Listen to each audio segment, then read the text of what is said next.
This week, we have an unusual arrangement. Usually, except in a leap year, Vayekhel and Pekudei are together. This year, Vayekhel and Pekudei are separate. And this Shabbos is a special Shabbos because it is Parshas Parah. But first, let's talk about Parshas Vayekhel. If we have a chance, we'll take 2 minutes to talk about Parshas Parah. Parshas Vayekhel, going through the building of the Mishkan. And it says over here that Vayavo kol ha'ish asher nisa'o libo v'chol asher nadva rucho so hevios trumas Hashem. So the pasuk says, whoever heart lifted him up to come to do the work in the Mishkan, and whoever spirit brought him to donate, they brought the donations to the base for the Mishkan. The Torah is very much interested in libo and rucho, because the donations of the Mishkan and the building of the Mishkan is not purely a physical building. It's a building that's a building of the spirit, right? It's got to be the essence of the person is being put in both into the work and into the donation, because the Torah wants that the Mishkan should represent the essence of the will and the drive of the nation.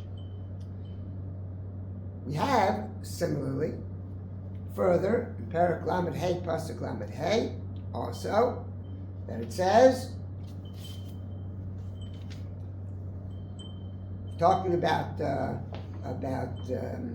ones who made the Mishkan, B'Tzalel and Aliyah, again, that Mileosam Chochmas Lev Lasos Kol Melechas HaMishkan. Chochmas Lev, the wisdom of the heart. And also, Pasuk Aleph and Lamed Vav, V'asavatav Aliv, V'chol Ish Chacham Lev, Eshenos Hashem Chochma Usvuna Bahema. Chochmas Lev, talk about the wisdom of the heart. What does the wisdom of the heart mean? Says the Ramban, what this means is none of these people were trained. They were in Mitzrayim. They were slaves. They were not trained in the technical and the artistic and beautiful work that goes in to making up the things that had to be done in the Mishkan. And therefore, they were inspired to go ahead and say, I'm going to do it. Although they had no training in it. They found it within themselves that they felt, I'll do it, I'll manage. I'll be able to do it. And that's why it talks about Nesius Lev. The heart is uplifting you. Because it's something that you're trained in, so you're able to do it. But here, it's an idea of an aspiration and an inspiration that a person has for himself. Rabbi Yerucham says, as the Torah here teaches us, the importance of having the initiative, the drive to go ahead and do something. He says, success in life is dependent on the fact, not on what I know that I can do, but what I want to do, what I can bring myself, uplift myself to go and do. And I think that the pshat of that is, number one, that there's a dimension of the human being which goes well beyond just what we have in our fingertips and our hands. And that is that when we are inspired to have an initiative to do something, I want to do something, that then there is, Hashem gives the ability to fulfill that. And it goes further than that. It goes further in that what we do and what we accomplish is dependent on the gift of God. What we're able to do very often goes far beyond our capabilities.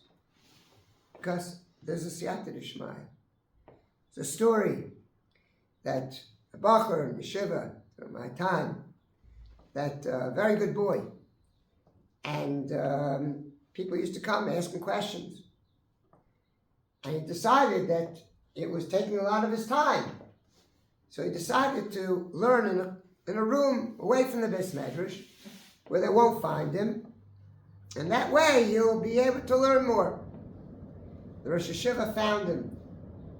The Hashiva said to him, "Where are you? Why are you not in the Beis Medrash?"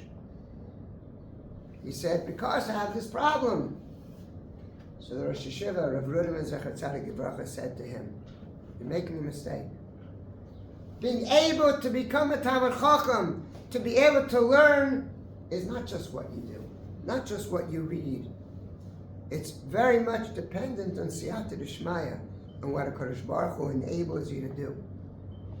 I'm telling you, go back to the Beis Medrash, and no matter what amount of time it takes from you, you'll see that HaKadosh Baruch Hu will give you a bracha."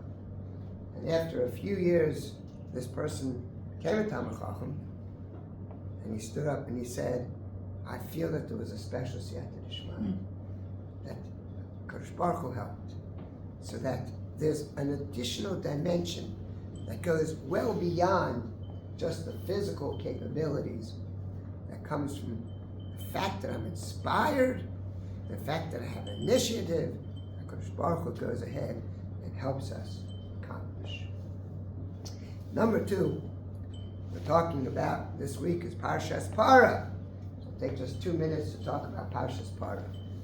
Simply, Parshas Parah comes because it's before Rosh Chodesh Nisan, and for Rosh Chodesh Nisan, therefore, you have to become Tahar to bring the Korban Pesach. So as a Zecher for bringing the Korban Pesach, we do Parah Aduma. It says this Sfas Emes, but the Parah Aduma represents what? The Tara from Tumas Meis. The most harsh and difficult Tumah that there is, Tumas Meis. The Torah says there's a way, you overcome it. That's the Parshas Parah. It says the Sfas Emes, this is symbolic, that when the spirit is dead, the Torah says you can revive it.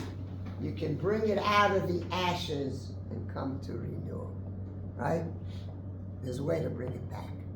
And that's the message of Parshas Parah. And I was thinking, he doesn't mention this, but on Pesach, on Shabbos, Chol Moed Pesach, what do we read?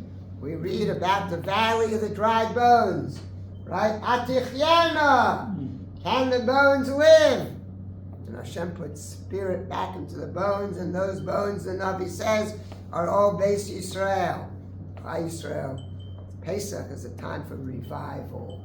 It's a time where the spirit can be revived. We're getting ready for that. We're starting that. The process is beginning with Parshas Parah. Everybody should have a wonderful Shabbat.